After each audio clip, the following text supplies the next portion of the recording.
Right, well, hello everybody, how are you? Hope you're all safe, hope you are all well. You join me. Sunny, I know, right? All the videos recently have been quite sunny. That fills me with joy. It is cold today though. There is a wind in the air, and well, of course it's in the air. Where else would it be? And apparently it's going to rain. Rain? What rain? As you can see, I am out with none other than my best man, Uncle Red. I know, right? Where's he been? Well, he's right there, and he's been a busy boy this year, and he's been a busy boy today. Today we went and got our wedding suits fitted. So Red, Maynard, Maitri, and the father of the bride, my future father-in-law Hayden, we all went and got our suits fitted. I'll put a little photo of us all now and some of the messing around that we've done. That was a good laugh. It was a really good chuckle. We've sorted out sizes, measurements, and we've sorted out ties because they weren't included in the hire. And there was a bit of a fiasco with ties, but I won't bore you with the details. All I can say is thank the Lord that our best boy, our best man, Uncle Red, was there to save the day. Today, however, what I would like to talk about is the VulcanTunes Bluetooth adapter. Now, I wanted to do a little video on this. It won't be relevant to most of you guys, but yeah, I'll post it around the Vulcan groups, and most people will already know about it. But being relatively new to the cruiser world and being bagger world, if you will, and being completely new to owning a motorcycle that has a stereo with speakers and you can play your music on, I just have to do a little review of this product because yeah, it's incredible, and I think you all need to know about it.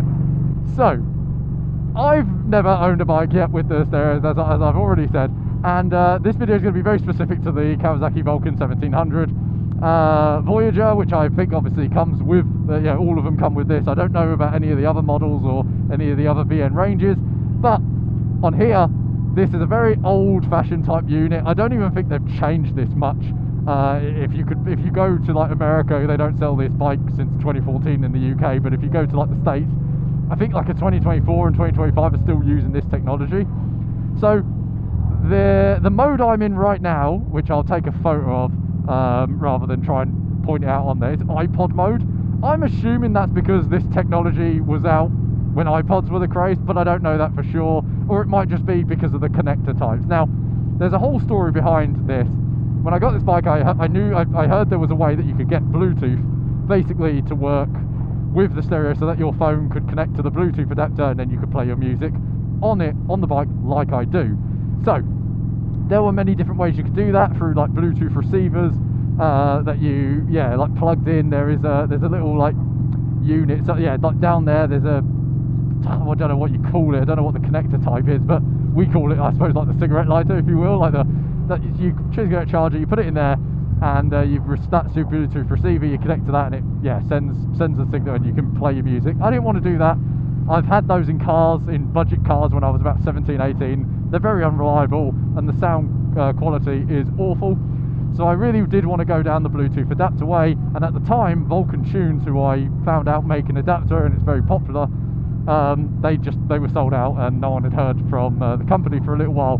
So my good friend Mickey, he starts making his own one for me, his own Bluetooth adapter, and we did a few test runs and a few, a prototype or two, and I'll tell you what, he did really well. He basically got it to work, and for all of you electrical engineers out there, you probably don't think that's that impressive or it's that hard work, but to me it really was.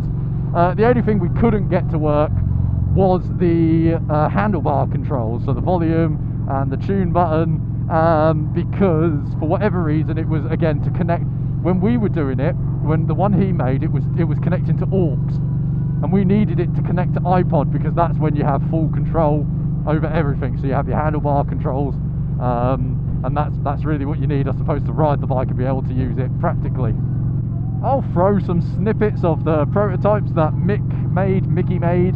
And it really was cool, and the fact that it worked and I connected my phone to it and I played music through it and through the speakers, and that for the first time was so cool.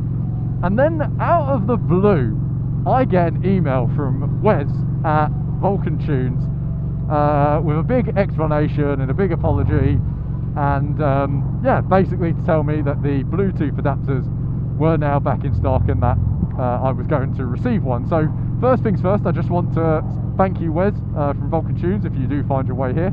That was an awesome gesture. It means a lot. And yeah, the product is incredible. I plugged it in. I'll show you how it plugs in, where it plugs in. It just plugs in into this glove box. There's the two connectors for it, iPod connectors, I'm assuming that's what we're going to call them. And they're different pins, and it can get really confusing, like for me anyway, not for you electrical whiz kids out there. And here's one. Yep, it connects, and every time I turn on the bike, it comes up with the VulcanTunes. Yep, where's that VulcanTunes? Everything like that. He's obviously got it to communicate with the stereo perfectly.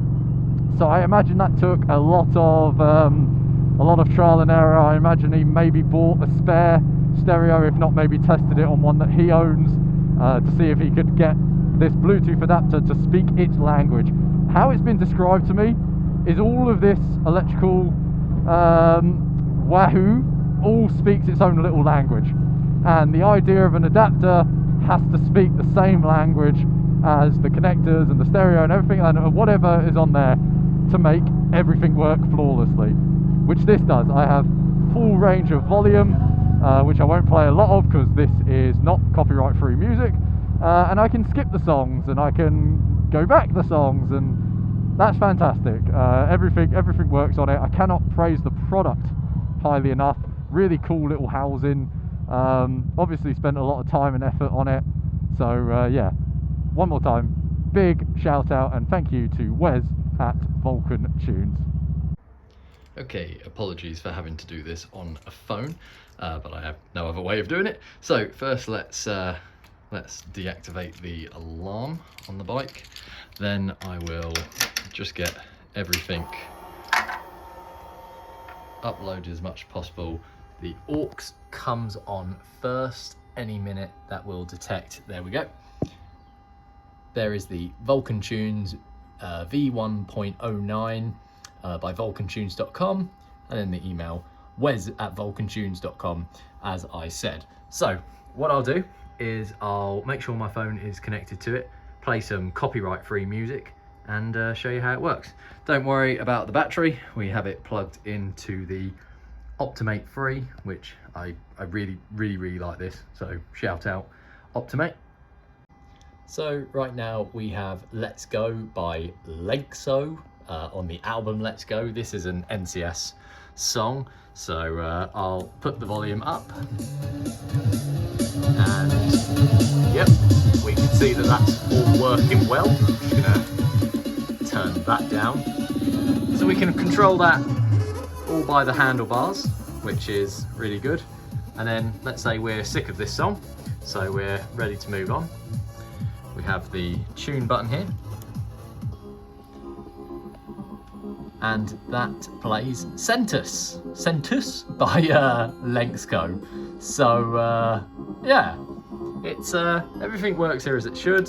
If we want to, for whatever reason, listen to the start of that song again, or let's say we want to go to the next one, Circles by Lexco. So it moves quite quickly. Everything on it works. Let's put it back up. I haven't tuned my radio, but let's say we're, for whatever reason we're done with this. We don't want to listen to that. We can put it onto the radios just with the flick of by pushing the volume button, and we can always get back to the iPod connection. The device lives just down here in this glove box, if I could open it the right way. And so here, as I said, you have your 4-pin and your 3-pin iPod connectors. Just let that reset. Right, so there you have your 4-pin and 3-pin connectors, and then just neatly snuggled in here is the VulcanTunes VulcanTunes Bluetooth adapter. I'll get there in the end, I promise, I'm a professional. Yeah, so there isn't really much more to show you. The system works incredibly well. Wes and anyone else associated with VulcanTunes have clearly gotten the adapter to speak very well with the stereo, as I mentioned in the riding section of the video. But yeah, I'm just really happy with it. I think anyone who's got a Vulcan, who desperately wants the music to work and wants to be able to play the Bluetooth music, the Bluetooth music via Bluetooth, you need to definitely look into getting one. Try other solutions if they're a little bit cheaper and you can make it work.